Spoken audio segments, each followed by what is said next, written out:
호세아 11장 1절부터 12절 본문으로 사랑의 줄로 이끄시는 하나님이라는 제목으로 주의 말씀 전하겠습니다. 시대를 초월하여서 가장 흔한 말이면서도 사람들이 가장 듣고 싶어하는 말이 무엇이냐면 사랑이라는 말입니다. 한 통계에 의하면 갓 태어난 아이를 향한 어머니가 가장 많이 하는 말이 뭐냐면 사랑해라는 말이라고 합니다. 그리고 임종을 앞둔 부모님들이 가장 듣고 싶어하는 말이 무엇이냐면 사랑해요라는 말이라고 합니다. 노래에도 그리고 시와 소설에도 가장 많은 내용을 담고 있는 것이 사랑이죠. 그만큼 많은 사람들은 사랑을 받고 싶어하고 사랑을 하고 싶어하고 늘 사랑을 기대하며 살아갑니다. 이 말 한마디 속에 수많은 사람들이 눈물을 훔치기도 하고 감동을 받기도 하죠.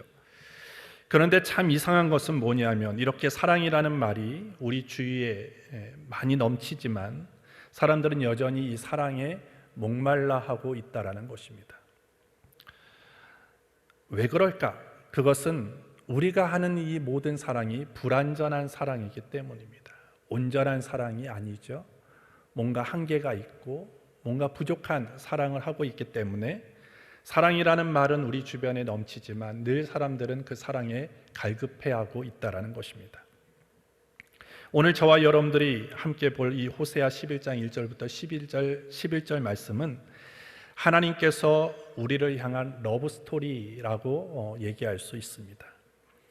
호세아는 이스라엘 역사 가운데 끊임없이 반복된 이스라엘의 반역 그리고 변덕, 불신앙에 대해서 기록하고 있습니다. 그리고 또 한편으로는 끊임없이 하나님의 은혜에 대한 배반 행위를 하고 있는 이스라엘을 향해서 하나님이 변함없이 사랑하시고 끊임없이 뜨겁게 사랑하시는 그 하나님의 사랑에 대해서 표현하고 있습니다.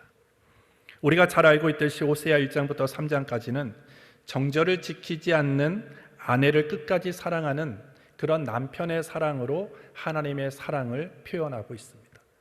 그리고 오늘 우리가 함께 본 호세아 11장은 배역한 아들, 반역한 아들을 끝까지 사랑하는 아버지의 사랑, 부모님의 사랑을 표현하고 있습니다.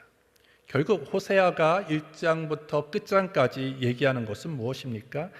그 끊임없이 반역되어 변덕하고 그리고 변덕을 부리고 불신앙을 보여주고 배신하고 배반하는 그 이스라엘을 향한 하나님의 불변적인 사랑을 말해주고 있습니다. 그 사랑이 얼마나 뜨거운지, 얼마나 그 사랑이 완전한 사랑인지를 우리에게 알려주는 것입니다.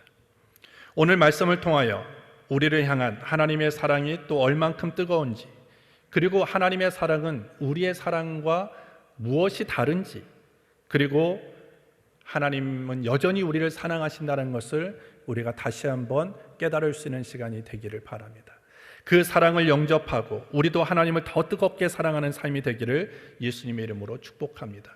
오늘 말씀을 통해서 하나님이 우리에게 말씀하시는 것이 무엇인지를 알고 삶 속에서 다시 한번 실천하고 적용하고 그리고 행동할 수 있는 우리 모두가 되기를 바랍니다. 첫 번째로 이스라엘의 끊임없는 반역, 고질적인 죄악의 모습이 바로 우리의 모습이다라는 것입니다. 1절을 보십시오. 이스라엘에 어렸을 때 내가 사랑하여 내 아들을 애굽에서 불러내었거늘 이렇게 기록합니다. 호세아는 이스라엘이 하나님의 아들이었다라고 오늘 말하고 있습니다. 내 아들이라고 표현한 것은 출애굽기 4장 22절부터 23절에 얘기합니다. 가장 첫 번째로 나오는 본문인데 너는 바로에게 이르기를 여호와의 말씀에 이스라엘은 내 아들 내 장자라 내가 내게 이르기를 내 아들을 놓아서 나를 섬기게 하라 하여도 내가 놓기를 거절하니 내가 내 아들 내 장자를 죽이리라 하였다라 하시니라. 하나님께서 이스라엘을 가장 처음으로 이들은 내 아들이다, 내 장자다 라고 표현한 것이 출애굽기이고요. 그 이후로 계속적으로 하나님은 이스라엘을 아들이라고 말씀하셨습니다. 그리고 또 여기서 어리다라는 말은 어떤 의미입니까? 스스로 자기의 힘으로 뭔가를 이루어낼 수 없는 상태를 의미하죠. 그러므로 이스라엘 백성이 애굽에서 종살이 할 때 그들 스스로 그들이 가지고 있는 힘으로 뭔가를 이루어낼 수 없었다라는 것입니다. 그들이 군사를 가지고 있었던 것도 아니고 그들이 뭔가를 해낼 수 있는 뭔가 힘을 가지고 있었던 적이 아니죠. 애굽에서 종살이하고 있을 때는 진짜 말 그대로 자기 스스로 아무것도 할 수 없는 어린 상태였다라는 것입니다. 그러할 때 하나님께서 그들을 불러내서 너희는 내 아들이고 내 장자다라고 여겨주셨다라는 것입니다. 신명기 7장 6절부터 8절에 보시면 너는 여호와 내 하나님의 성민이라 내 하나님 여호와께서 지상 만민 중에서 너를 자기 기업의 백성으로 택하셨나니 여호와께서 너희를 기뻐하시고 너희를 택하심은 너희가 다른 민족보다 수요가 많은 연고가 아니라 너희는 모든 민족 중에 가장 적으니라. 여호와께서 다만 너희를 사랑하심을 인하여 또는 너희 열조에게 하신 맹세를 지키려 하심을 인하여 자기의 권능의 손으로 너희를 인도하여 내시되 너희를 그 종 되었던 집에서 애굽 왕 바로의 손에서 속량하셨나니 라고 기록합니다. 하나님께서 왜 이스라엘을 애굽에서 종살이하고 있을 때 그들을 불러내셨습니까? 왜 아들이라고, 왜 장자라고 지금 말씀하셨습니까? 그들이 수요가 많아서, 그들이 강대해서 뭔가 외형적으로 그들이 아들이다 그리고 장자다라고 칭함을 받을 수 있는 좋은 조건을 가지고 있었기 때문이 아니다라고 오늘 성경이 말합니다. 그것은 단지 하나님이 그들을 사랑하셨기 때문에, 그리고 그들의 열조에게 하나님이 약속하셨기 때문에 그 사랑과 언약에 기반해서 내가 그들을 아들이라고 말하고 있는 것이다 라고 성경이 기록하는 것입니다. 결국 무엇입니까? 하나님께서 이스라엘을 택하시고 애굽에서 속량하시고 구원하시고 하나님의 백성으로, 하나님의 자녀로 삼으신 것은 오직 은혜다라는 것입니다. 그들이 뭔가 택함을 받고 아들이라 칭함을 받을 수 있는 뭔가 외적인 조건, 뭔가 다른 이유가 있는 것이 아니라 전적인 하나님의 은혜, 하나님의 사랑, 하나님의 선택이다라는 것입니다. 그리고 3절에 보시면 하나님께서 그렇게 선택하셔서 아들 삼아주신 이스라엘을 얼마나 하나님께서 각별하게 대우하시고 사랑하셨는지를 오늘 기록하고 있습니다.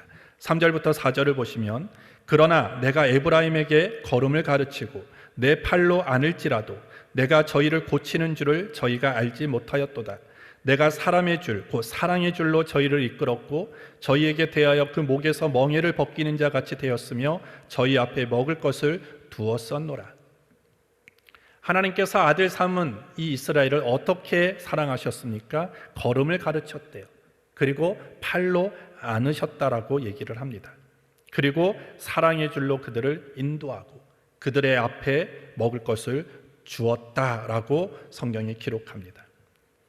아무것도 스스로 할 수 없었던 어린아이와 같은 이스라엘을 향하여 하나님은 어린아이에게 걸음마를 가르쳐 주듯이 그 아이를 세워주셨다라는 거예요.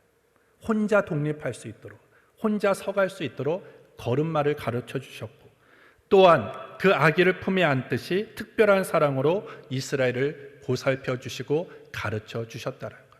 그리고 그들이 필요할 때마다, 그들이 배고파할 때마다 먹을 것을 주시고 그들을 인도해 주셨다라고 말씀하고 있습니다. 그런데 문제는 무엇입니까? 이스라엘은 그렇게 전적인 하나님의 은혜로 아들이라고 칭함을 받았을 뿐만 아니라 하나님의 각별한 그런 사랑과 보살핌을 받았음에도 불구하고 오늘 그들은 깨닫지 못했다라고 얘기를 합니다.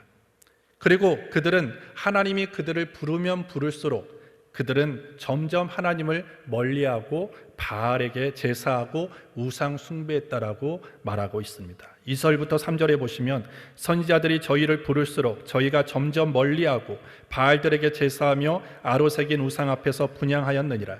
그러나 내가 에브라임에게 걸음을 가르치고 내 팔로 안을지라도 내가 저희를 고치는 줄을 저희가 알지 못하였도다. 7절도 보시면 내 백성이 결심하고 내게서 물러가나니 비록 저희를 불러 위에 계신 자에게로 돌아오라 할지라도 일어나는 자가 하나도 없도다. 하나님이 부르십니다. 내 아들아, 내게로 오라, 내게 돌아오라고 수없이 선지자를 통해서 말씀하시고 또 말씀하셨음에도 불구하고 하나님이 부르면 부를수록 그들은 더욱 멀리 떠나갔습니다. 더 피했죠. 하나님께서는 그들과 마주하고 싶을 때 그들은 하나님을 바라본 것이 아니라 바알을 쳐다보았습니다. 하나님께서 기회를 주셔도 기회라는 것을 깨닫지 못할 정도로 그들은 타락했다라는 것입니다. 오늘 성경에 보시면 7절에 보시면 내 백성이 결심하고 내게서 물러갔다. 이것은 우연히 이렇게 물러간 것이 아니라 그들이 결심했다라는 거예요. 나는 하나님께 돌아가지 않아. 난 도리어 하나님을 멀리할 거야 라고 스스로 결심했다라는 거예요. 더 완악한 모습이죠. 뭔가 단순한 실수가 아니에요. 한순간의 잘못 때문에 이런 행위를 한 것이 아니라 어떻게 보면 고의적이고 의도적이었다라고 얘기를 합니다. 하나님이 아무리 돌아오라고 말해도 그들은 듣는 자가 하나도 없었고 일어나는 자가 하나도 없었다라고 성경이 얘기하고 있습니다. 오늘 이와 같은 이스라엘의 모습이 혹 저와 여러분들의 모습이 아닌가 우리는 생각해 볼 필요가 있다는 것입니다.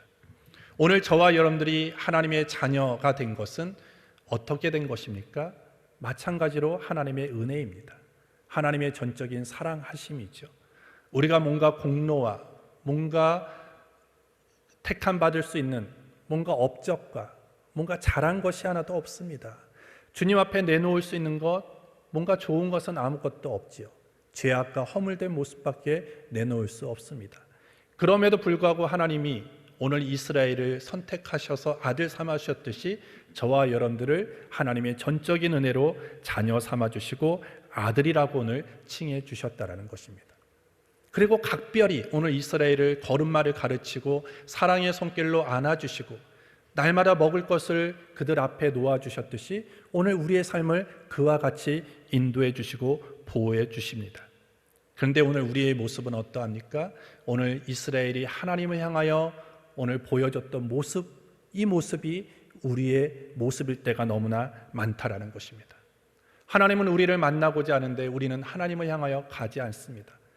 우리의 낯을 보고자 하나님은 얼굴을 우리를 향하시는데 우리는 도리어 세상을 향해 있고 다른 허탄하고 험한 것들을 향해서 우리의 얼굴을 돌리고 거기에 마음을 빼앗기며 살아가는 것이 오늘 우리의 모습이다라는 것입니다. 오늘 하나님께서 이스라엘 백성을 왜 선택하셨습니까? 왜 아들 삼으셨습니까?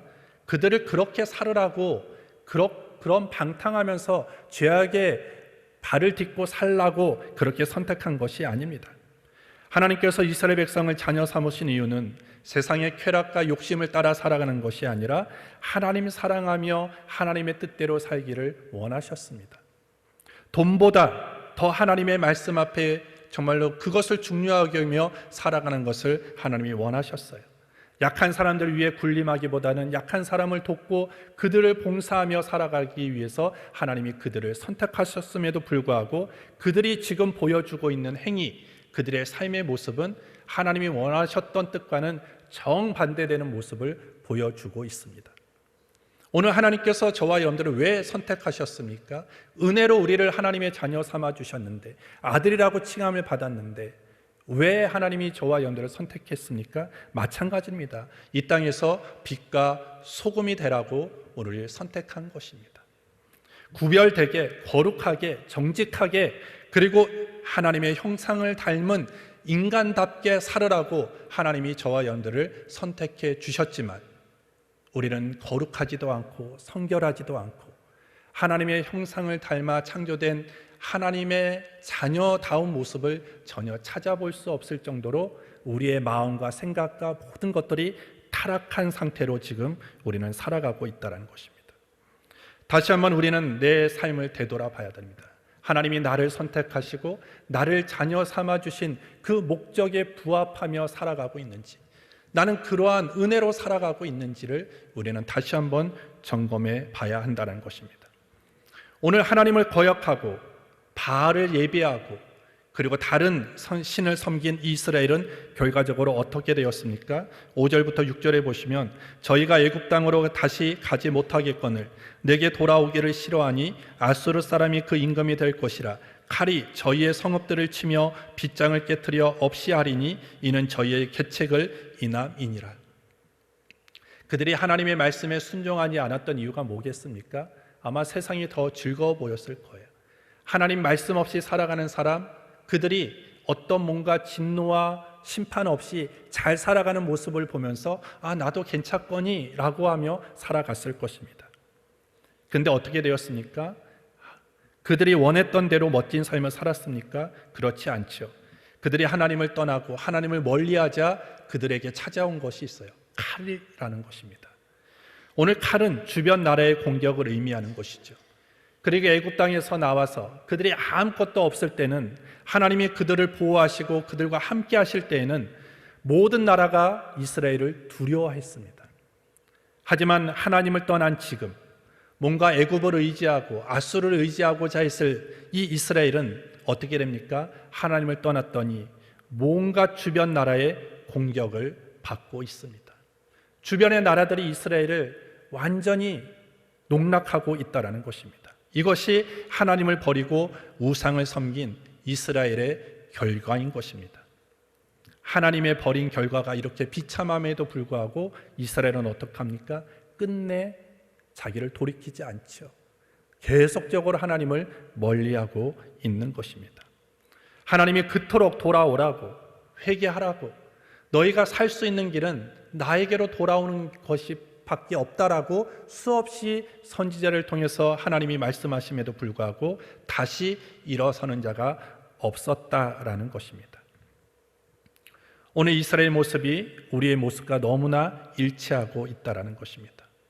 오늘 하나님이 우리를 부르십니다. 너희가 살 길 나에게로 돌아오는 것밖에 없다. 나와 함께하는 길밖에 없다라고 분명히 말씀해도 불구하고 오늘 우리는 계속적으로 하나님을 멀리하고 세상을 가까이하고 선을 추구하기보다는 악과 버타며 살아가고 있다는 것입니다. 오늘 하나님은 이스라엘 백성을 선택하신 목적도 거룩해라, 구별되어라, 그리고 정직하게 살아라, 그리고 하나님의 형상답게 창조된 너희 본연의 모습대로 살으라 라고 하는 것이 우리를 선택하신 목적이라는 것이죠. 오늘 지난주와 오늘 담임 목사님의 설교 제목이 무엇입니까? 하나님 나라 백성들의 의에 대해서 계속적으로 말씀하고 있습니다. 분노와 시기가 가득한 삶에서 하나님의 나라의 백성은 어떻게 살아야 되는지, 오늘 또 음욕을 추구하는 세상 속에서 하나님의 백성들은 어떤 의를 추구하며 살아가야 되는지에 대해서 담임 목사님이 지난주와 오늘 말씀하셨습니다. 아마 다음 기회도 계속해서 이러한 주제로 말씀하실 것 같아요. 여러분들, 오늘 우리가 이 시대를 어떻게 살아야 됩니까? 하나님의 나라의 자녀답게, 하나님의 자녀답게, 하나님의 아들답게 거룩하게 구별되게 하나님의 의를 추구하며 살아가는 모습이 회복되어져야 된다는 것입니다. 여러분들, 해바라기는 왜 해바라기입니까? 해를 바라할 때 살 수 있기 때문에 해바라기죠. 오늘 저와 여러분들은 주바라기인 것입니다. 주를 바라볼 때 우리는 살 수 있죠. 주를 떠나서는, 주를 바라보지 않고는 오늘 이스라엘 백성이 칼에 하나님 위협을 당했던 것처럼 오늘 우리도 그러한 영혼육이 시들어버리고 말라 죽게 된다는 것입니다. 따라서 오늘 하나님의 부르심에 따라서 하나님의 뜻대로 살아가는 것이 진정한 행복이고 형통한 길인 것을 기억하시고, 오늘 하나님께서 호세아 선지자를 통해서 이스라엘에게 내게로 돌아오라고 하신 그 음성이 우리의 귀에도 들려지기를 예수님의 이름으로 축복합니다. 그리고 주님 앞으로 돌아가는 것이 사는 길임을 알고 다 주님 앞으로 다시 돌아가서 우리의 신앙이 회복되어지고 우리의 믿음이 회복되어지고 하나님을 향한 열정과 사랑이 회복되어질 수 있는 우리 모두가 되기를 주의 이름으로 축복합니다. 두 번째로, 하나님의 사랑은 포기하지 않는 사랑입니다. 이쯤 되면 하나님은 이스라엘을 어떻게 해야 됩니까? 포기해도 되는 것입니다. 그토록 돌아오라고 하고 걸음마를 가르쳐주고 안아주고 먹을 것을 주고 나에게로 돌아오는 것이 살 길이다라고 수없이 외쳤음에도 불구하고 그러면 그럴수록 떠나버리는 이스라엘을 보면서 보통 우리의 생각은 이제는 포기해도 될 것 같다, 이제는 그들을 내버려 두셔야 하지 않는가라는 생각을 합니다. 근데 하나님은 어떻게 하십니까? 3절부터 4절을 다시 읽겠습니다. 그러나 내가 에브라임에게 걸음을 가르치고 내 팔로 안을지라도 내가 저희를 고치는 줄을 저희가 알지 못하였도다. 내가 사람의 줄 곧 사랑의 줄로 저희를 이끌었고 저희에게 대하여 그 목에는 멍에를 벗기는 자 같이 되었으며 저희 앞에 먹을 것을 두었었노라. 오늘 3절을 정확하게 좀 더 번역을 하면 그러나 내가 라기보다는 그러나 너희가 버린 바로 내가 라고 번역하는 게 좀 더 정확한 번역입니다. 너희가 그토록 멀리하고 버린 바로 내가 앞으로는 어떻게 할 것이냐? 나는 너희를 포기하지 않을 것이다. 그럼에도 불구하고 포기하지 않고 너희를 내버려 두는 것이 아니라 나는 도리어 너희를 사랑의 줄로 너희를 묶고 이끌 것이다 라고 오늘 하나님이 말씀하고 있습니다. 오늘 하나님은 오늘 이스라엘을 아들이라고 얘기를 합니다. 그리고 이스라엘의 부모는 하나님이겠죠.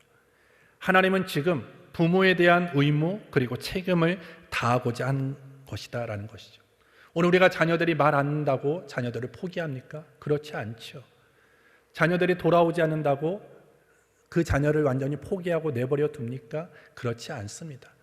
계속적으로 권면하고 훈계를 하고 또 혼도 내면서 언젠가는 이 아들이 돌아오겠지, 언젠가는 돌아오겠지 라고 하는 그런 애절한 마음으로 우리의 자녀를 기다리듯이 오늘 이스라엘의 아버지 되시는 하나님은 이스라엘을 그 반역 속에서도 포기하지 않으신다라는 것입니다. 더 팔로 안으시고 더 그들을 보호하신다라고 오늘 성경이 말씀하고 있습니다. 사람은 몇 번만 잘못해도 아니면 때로는 단 한 번의 실수도 결코 용납하지 않을 때가 있습니다. 내가 저 사람에게 저만큼의 호의를 베풀고 사랑을 베풀었음에도 불구하고 저 사람이 내 마음을 알아주지 않고 도리어 배반한다면 아마 그 사람은 이제는 그 사람과의 어떤 관계를 완전히 끊어버리는 것이 보통 우리의 모습입니다. 누군가가 엄청난 사랑을 줬음에도 불구하고 계속 배반한다면 그 사람을 누가 상대하려고 합니까? 누가 그 사람과 관계를 계속적으로 유지하려고 하겠습니까? 아마 저 사람은 계속 사랑을 주고 호의를 베풀어도 소용없는 사람이야 라고 낙인을 찍어버릴 거예요. 근데 하나님은 오늘 어떻게 하십니까? 이제는 걸음마도 가르치고 품으로도 안겨줘도 그들이 계속 떠나려고 하니까, 멀리 하려고 하니까 하나님이 아예 어떻게 합니까? 사랑의 줄로 묶어버린다라는 거예요. 사랑의 줄로 그들을 이끌겠다라고 오늘 결심하셨다라는 것입니다. 하나님의 사랑을 알지 못하고 더 멀리 도망가려고 하는 이스라엘을 포기치 아니하시고 그들을 사랑의 줄로 묶어 인도하셨다라는 거예요. 왜? 하나님은 사람이 아니라 하나님이다라고 오늘 9절에 말씀하고 있는 것입니다. 사람이라면 포기합니다. 사람이라면 이제는 저 사람은 도저히 가능성이 없어, 가망이 없어라고 그냥 포기하지만 하나님은 사람이 아니라 하나님이시기 때문에 여전히 그 사람의 변하고 돌아올 것을 기대함으로 계속적으로 사랑을 베풀어 주시는 것입니다. 하나님이 왜 그들을 사랑의 줄로 묶으십니까? 하나님을 멀리하면 그들이 더 죄악에 가까워질 것을 하나님은 아셨기 때문이에요. 어떻게든 끈이라도 묶어서 그들이 나를 떠나지 않고 그래서 죄를 가까이 할 수 있는 기회를 그들이 갖지 않게 하기 위해서 하나님은 사랑의 끈으로 묶으셨다라는 거예요. 그리고 사랑의 줄로 이끄신다는 것은 하나님께서 그들을 신실하게 이끄신다라는 의미라는 것이죠. 오늘 따라서 또한 이와 같은 사랑, 사람이 할 수 없는 사랑이지만 오늘 8절에는 하나님께서 더 뜨거운 긍휼과 사랑을 표현하고 있습니다. 8절에 보시면 에브라임이여 내가 어찌 너를 놓겠느냐, 이스라엘이여 내가 어찌 너를 버리겠느냐, 내가 어찌 너를 아드마같이 놓겠느냐, 어찌 너를 스보임같이 두겠느냐, 내 마음이 내 속에서 돌아서 나의 긍휼이 온전히 불붙듯 하도다. 하나님께서 지금 두 도시를 얘기합니다. 아드마와 스보임입니다. 아드마와 스보임은 소돔과 고모라 주변에 있던 도시였습니다. 성읍이었습니다. 하나님께서 소돔과 고모라를 멸하실 때 그 성읍도 같이 타락해져 있었기 때문에 같이 멸망한 도시였죠. 오늘 하나님께서 이스라엘을 바라보실 때 아마 아드마가 생각났던 것 같아요. 스보임이라는 도시가 생각났던 것 같습니다. 그만큼 이스라엘은 지금 하나님을 멀리 떠나 있고 타락해져 있었지만 하나님께서 오늘 약속하시는 것이 무엇입니까? 다시 한번 마음을 돌이켜서 결심하고 결단하는 것이 무엇입니까? 나는 아드마 같이 그리고 스보임과 같이 그들을 멸하지는 않을 것이다. 나는 그것과 같이 이스라엘을 다루지는 않을 것이다 라고 하나님이 다짐합니다. 오늘 하나님이 그 다짐은요, 하나님의 뜻을 돌이킨 것입니다. 하나님이 처음에는 이스라엘을 아마 큰 진노 가운데 그들을 아마 소돔과 고모라처럼 다루실 아마 생각을 가지고 있었던 것 같아요. 하지만 오늘 성경에 보시면 뭐라고 얘기합니까? 내 마음이 내 속에서 돌아서라고 얘기를 합니다. 처음에 가졌던 마음을 완전히 돌이켰다라는 것이죠. 여러분들, 하나님은 어떤 분이십니까? 한 점 티끌, 오점도 없는 완전하고 온전한 분이세요. 하나님이 계획하시는 것, 하나님이 생각하시는 것은 어떠한 것도 변함이 없고 오류도 없어요. 하나님의 뜻을 변함은 없으시는 분이세요. 그럼에도 오늘 하나님은 이스라엘 향하여 하나님의 뜻을 스스로 돌이킬 정도로 이스라엘 향한 사랑이 뜨거웠다라는 거예요. 간절했다라는 거예요. 그들을 향한 긍휼하심이 넘쳐났다라는 것입니다. 그런데 오늘 여기서 우리가 오해하지 말아야 될 것이 무엇입니까? 하나님의 이런 뜨거운 사랑, 뜨거운 긍휼은 어떤 무조건적인 사랑이 아니라는 거예요. 이스라엘이 그렇게 범죄했기 때문에 나는 그들을 사랑하고 여전히 변함없이 그들을 사랑하기 때문에 나는 그들이 행한 죄악을 나는 덮어둘 거야. 내가 그냥 못 본 척하고 넘어갈 거야 라고 하는 사랑이 아니에요. 하나님은 철저하게 이들을 심판하십니다. 하지만 이 아드마와 스보임과 뭐가 다른 심판이냐? 아드마와 스보임이란 성읍은 흔적이 없어요. 완전히 사라져버렸습니다. 이제는 우리 눈앞에 없습니다. 하지만 하나님께서 오늘 이 이스라엘을 심판하신다고 할 때는 이 아드마와 스보임처럼 사라지는 것이 아니라, 완전히 없어지는 것이 아니라 하나님의 긍휼과 사랑하심으로 심판하시지만, 하나님의 진노는 백이지만 그들이 그 진노를 견딜 수 있을 만큼만 심판을 내려서 결과적으로 그들이 회개하고 돌아오고 회복하는 데 하나님의 목적이 있다라는 것입니다. 오늘 하나님이 우리를 향하실 때도 마찬가지다라는 거예요.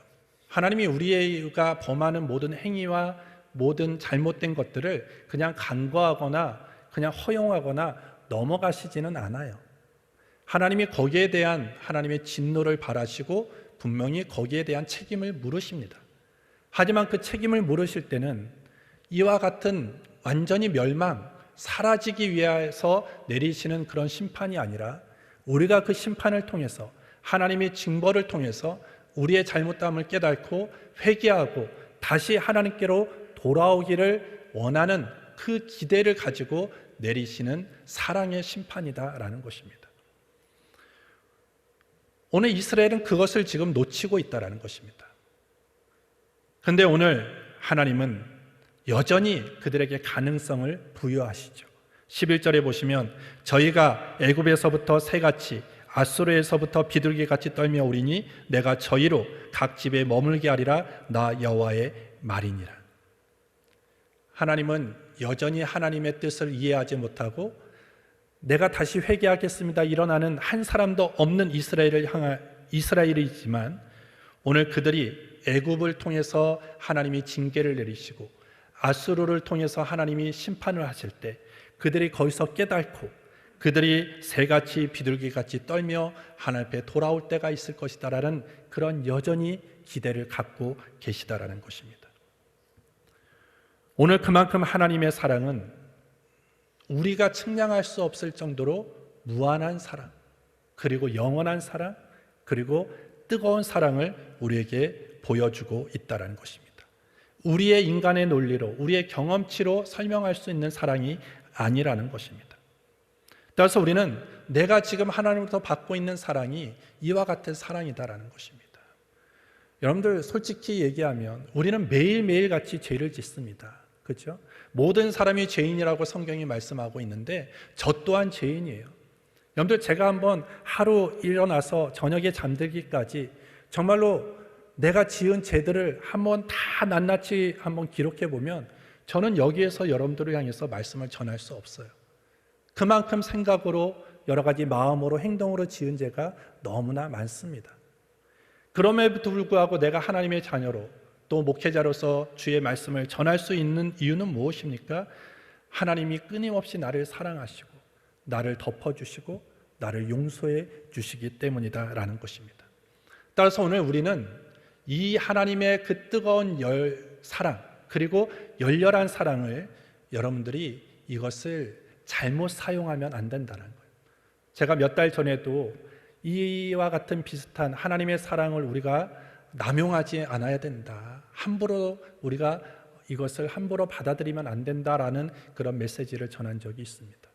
오늘 하나님이 그토록 우리를 사랑하시고 끊임없이 사랑하시기 때문에 그것을 우리가 잘못 판단해서 내가 이것을 계속 습관적으로 반복적으로 죄를 저질러도 하나님이 나를 용서해 주시겠지, 여전히 나를 사랑해 주시겠지, 그런 식으로 하나님의 사랑을 이해하면 안 된다는 거예요. 하나님이 우리에게 이렇게 끊임없이 사랑하는 이유는 무엇입니까? 빨리 돌아오라는 것입니다. 빨리 회개하고 나에게로 돌아오라는 하나님의 그 간절함을 표현하고 있는 것이라는 것이죠. 따라서 오늘 우리는 이 세상을 살아갈 때 늘 하나님의 은혜를 기억하고 반복적인 죄, 습관적인 죄를 완전히 단호하게 끊어야 된다는 것입니다. 그리고 영원히 버리지 않기 때문에 하나님 나는 괜찮아 라고 하는 것이 아니라 철저하게 잘못한 것들을 회개하고 하나님 앞으로 나아가는 그런 삶이 되어야 되고요. 더 나아가서는 악은 모양이라도 버리고 죄는 벗하지 말고 늘 선을 추구하고 주의 뜻대로 살아갈 수 있는 저와 여러분들이 되기를 예수님 이름으로 축복합니다. 그것이 앞서 말씀드렸듯이 하나님께서 저와 여러분들을 아들로 선택하신, 자녀로 선택하신 목적이라는 것입니다. 마지막 세 번째로 메마르고 거친 삶 그리고 실패와 두려움의 삶에서 중요한 것은 하나님의 사랑의 그 줄을 절대 놓지 않는 것입니다. 우리가 오해하는 것이 있어요. 아무것도 나를 얽매인 것이 없으면 내가 자유로울 것 같고 행복할 것 같다라고 생각을 합니다. 그런데 오늘 이것은 착각이라고 얘기하는 것이 더 맞는 것 같습니다. 보통 뭐가 얽매이다라고 할 때 뭘 좀 비유하냐면 연과 얼레를 비유합니다. 그죠? 연은 항상 가장 좋아 보일 때가 뭐냐면 줄로 인해서 얼레와 연결되어 있을 때입니다. 그런데 연이 더 높게 나르고 싶다고 해서 그 줄을 끊어버리면 어느 순간에는 더 높이 더 멀리 날아갈 수는 있겠지만 영원히 그렇게 날아갈 수는 없어요. 어느 순간에 나무에 떨어져서 찢겨져서 땅에 밟히는 그런 존재에 불과하게 되는 날이 얼마 되지 않아 온다라는 것입니다.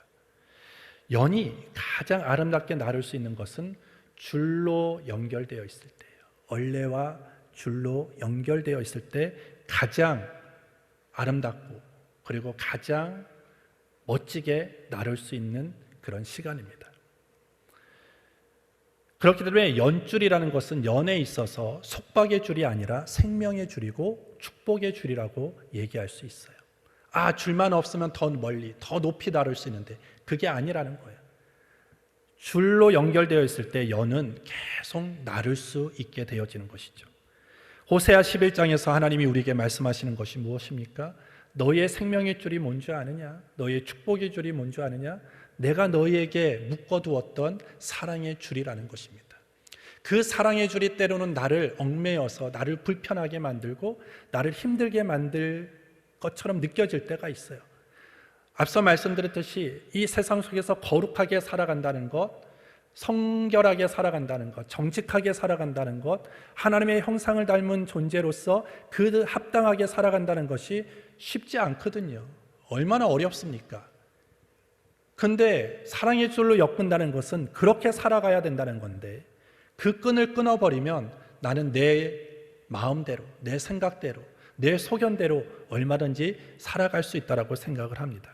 하지만 그 사랑의 줄을 끊는 순간 연의 생명력이 끊어지는 것처럼 오늘 우리도 영혼육의 생명력이 끊어지게 된다는 것입니다. 이스라엘에게 가장 중요한 것이 무엇입니까? 하나님께서 사랑의 줄로 묶어둔 것을 끝까지 붙잡는 거예요.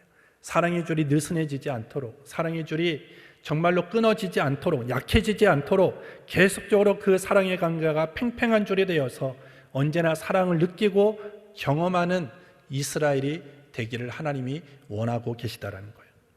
이 소망은 저와 여러분들을 향한 하나님의 바람이고 소망이라는 것입니다. 오늘 우리도 하나님과 연결되어 있는 이 사랑의 끈이 느슨해져서는 안 되는 거예요. 늘 탱탱해져야 되고 더 강해져야 된다는 것입니다.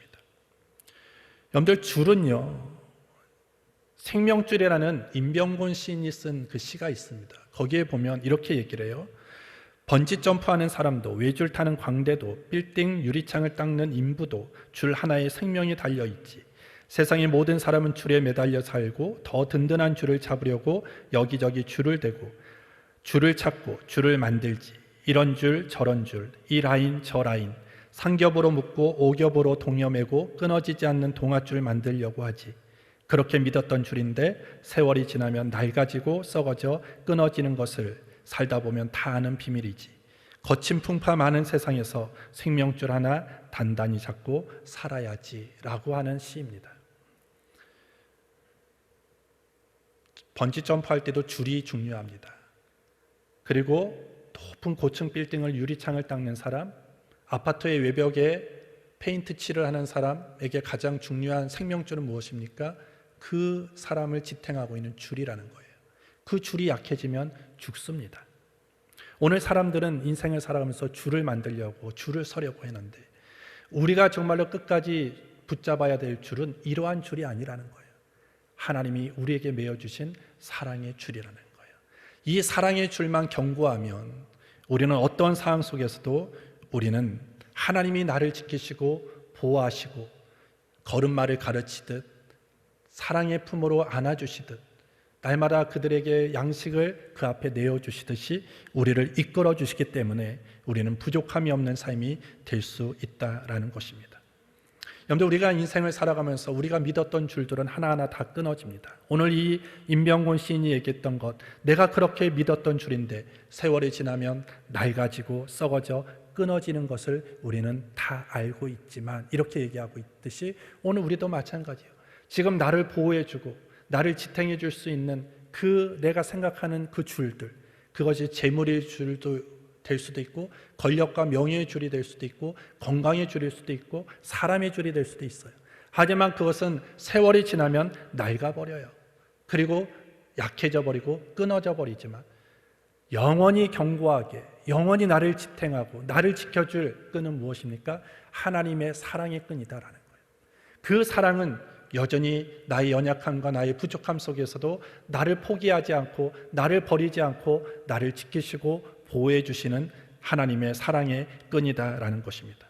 따라서 우리는 메마르고 거친 삶, 실패와 두려움 속에 우리가 걸어가고 있다 할지라도 우리가 꼭 놓치지 말아야 될 것, 꼭 붙잡아야 될 것은 뭐냐면 하나님의 사랑의 줄이다라는 거예요. 모든 사람이 나를 정죄하고 모든 사람이 나를 비난하고 모든 사람이 나를 떠났다 할지라도 영원히 나의 편에서 나를 붙들고 나를 이해하시고 나를 보호해 주시는 분이 계시는데 그분이 누구냐? 하나님이시다라는 거예요. 그 믿음, 그 신앙만 가지고 있다면 우리는 이 거친 세상, 메마른 세상 속에서도 우리는 넉넉하게 이겨나갈 수 있다라는 것입니다. 여러분들이 이 사랑에 묶여있다라는 그 믿음만 가지고 있으면 오늘 사도 바울의 고백이 우리의 고백이 될 수 있습니다. 고린도후서 4장 8절부터 9절에 보시면 우리가 사방으로 우겨쌈을 당하여도 쌓이지 아니하며 답답한 일을 당하여도 낙심하지 아니하며 핍박을 받아도 버림받지 아니하며 거꾸러짐을 당하여도 망하지 아니한다. 왜? 하나님의 사랑의 줄이 나를 이끌고 있기 때문입니다. 또 사도 바울은 더 나아가서 이렇게 고백하죠. 무명한 자 같으나 유명한 자요, 죽은 자 같으나 보라 우리가 살고 징계를 받은 자 같으나 죽임을 당하지 아니하고 근심하는 자 같으나 항상 기뻐하고 가난한 자 같으나 많은 사람을 부욕해 하고 아무것도 없는 자 같으나 모든 것을 가진 자로다. 어떻게 이렇게 살 수 있습니까? 하나님의 사랑이 나를 두르고 있다라는 그 분명한 확신, 믿음이 있기 때문이었습니다. 오늘 여러분들 무슨 줄에 끌려 살고 있습니까? 재물의 줄에 끌려 살고 있습니까? 명예와 권력의 줄에 끌려 살고 있습니까? 여러분들 하나님의 줄에 끌려 사는 인생이 되기를 주의 이름으로 축복합니다. 이 줄은 여러분들이 사는 생명의 줄이고 여러분들의 삶이 형통하게 되는 그런 축복의 줄이고 여러분들의 삶을 행복하게 만드는 복된 줄이라는 것입니다. 이 사랑은 어느 누구도 끊을 수 없다. 이 사랑의 끈은 어느 누구도 끊을 수 없다라고 로마서 8장은 기록하고 있습니다. 따라서 오늘 저와 여러분들은 하나님의 긍휼의 마음을 깨닫고 혹시라도 지금 이스라엘처럼 하나님이 부르시면 부를수록 나는 멀리 떠나고 있지는 않은지, 하나님은 나를 보고자 하는데 나는 계속 낯을 피하여 세상을 향하여 내 낯은 거기를 바라보고 있지 않는지, 나와 대화하기를 원하시는데 나는 하나님과 대화하기보다는 세상과 대화하고 세상의 소리에 귀를 기울이고 있지는 않은지를 점검해야 됩니다. 그리고 반복적이고 습관적인 죄를 저짐으로 인해서 하나님의 긍휼하심, 하나님의 뜨거운 사랑을 우리가 잘못 사용하고 있지 않은지, 잘못 이해하고 있지 않은지를 점검하고 하나님이 우리를 선택하시고 자녀 삼아주시는 목적답게 정말 이 세상이 거칠고 그리고 메마르고 그리고 분노와 시기가 가득하고 음욕이 가득한 세상 속에서라도 우리는 하나님의 자녀답게 백성답게 하나님의 의를 추구하면서 거룩하고 정직하게 하나님의 형상답게 창조된 그 본연의 모습으로 살아갈 수 있는 저와 여러분들이 되기를 주님의 이름으로 축복합니다. 그것이 하나님이 저와 여러분들에게 원하시는 것이고 그렇게 사는 길이 결국 복된 길이고 형통한 길임을 꼭 기억하는 저와 여러분들이 되기를 다시 한번 예수님의 이름으로 축복합니다. 하나님 아버지 감사합니다. 오늘도 주님 말씀하시고 또 결단하게 하신 것 감사합니다. 성령 안에서 그렇게 살아갈 수 있도록 인도하여 주시옵소서. 예수님의 이름으로 기도합니다. 아멘.